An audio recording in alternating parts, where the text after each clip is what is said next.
You know, basketball is a big part of our Lakota culture. At one time we were warriors. We were all warriors, you know, and it's hard to be a warrior now. This is the only event that brings all of our tribes together. You know, many people try to bring all of our tribes together, the Lakota, Nakota, Dakota, but it's very difficult.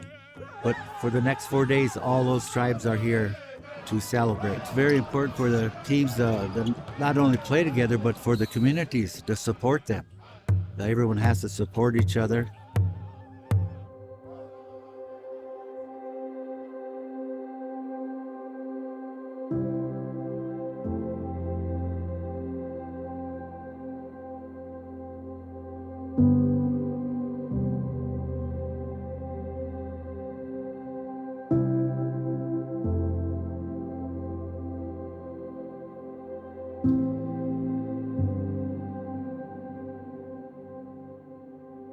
My name is Geraldine Church, and I'm the president and CEO of the Great Plains Tribal Leaders Health Board.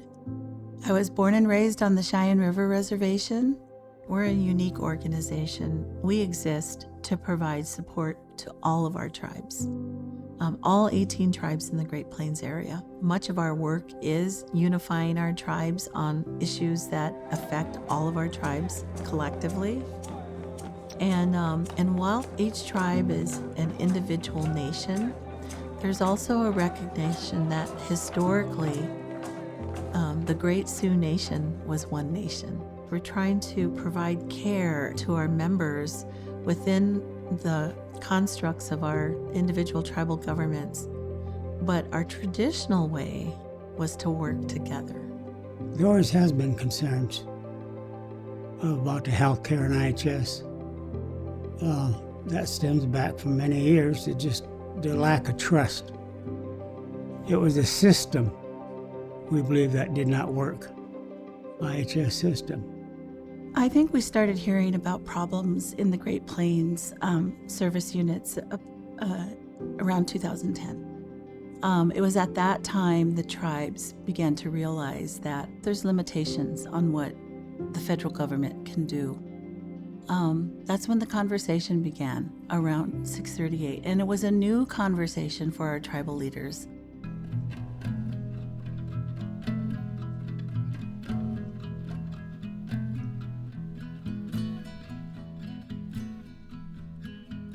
For many, many years, the tribes believed that it was the responsibility of the federal government to not only provide the funding, but to provide the services.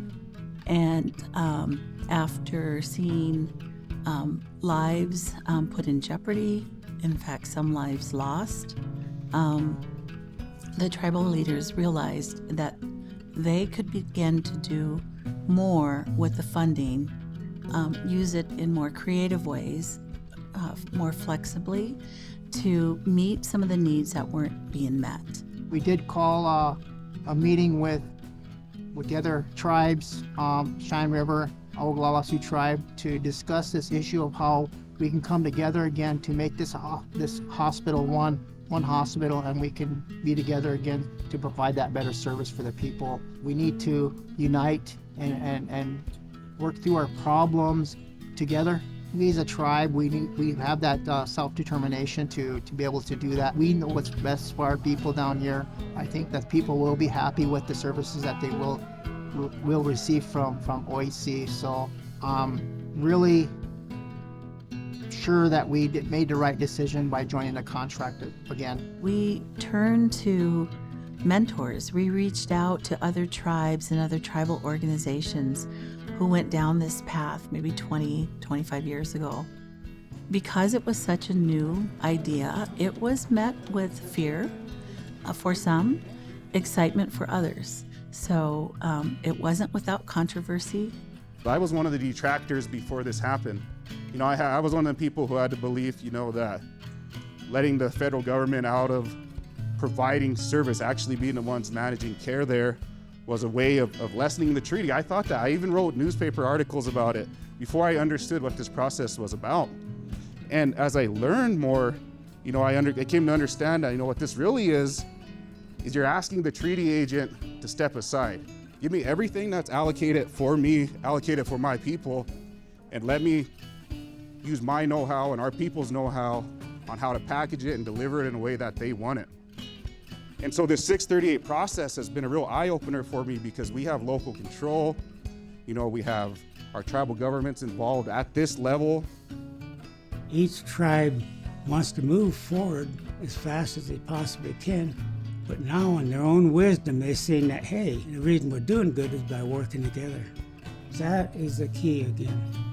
They trust on the other side where we come from, and they know that we are listening to them as to their needs. The IHS decided that the health board didn't meet the qualifications for self-governance because we didn't have a previous Title I contract. So we pursued Title I. We are going to be eligible for self-governance this coming summer.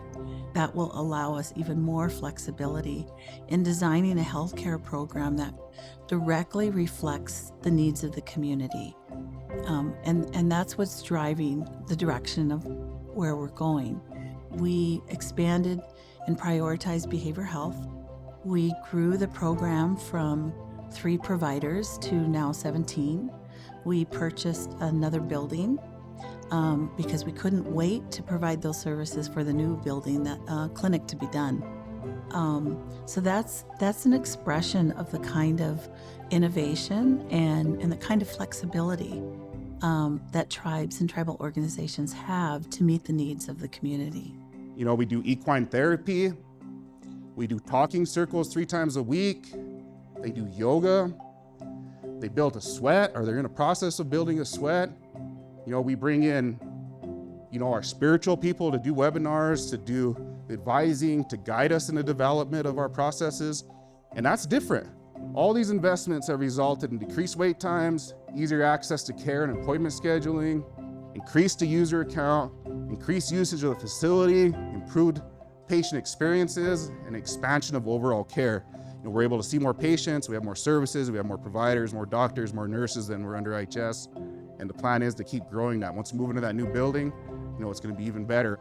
It makes my heart swell when I hear someone say, you know, I wasn't too crazy about this idea, Geraldine, but you guys are doing a great job.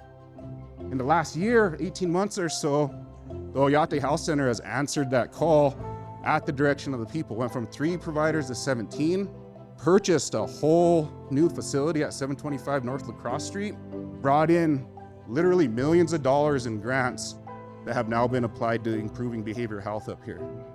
Couldn't do that through IHS. IHS couldn't pursue the same grants that we pursue. They couldn't apply funds the way that we've applied it. They couldn't listen to people directly and move forward with what they wanted. And so that program and the growth of it is, to me, is like the best example of what's taking place as far as expanding services, as we're improving our system in the way that we want to do it. We're definitely an Oyate. That's why we named the clinic Oyate Health Center. There's a recognition that no one is going to commit to our communities as much as we will. Would they really greet each of our relatives who come for services as their auntie or unchi? We know that no one is going to care for our communities as much as we do ourselves.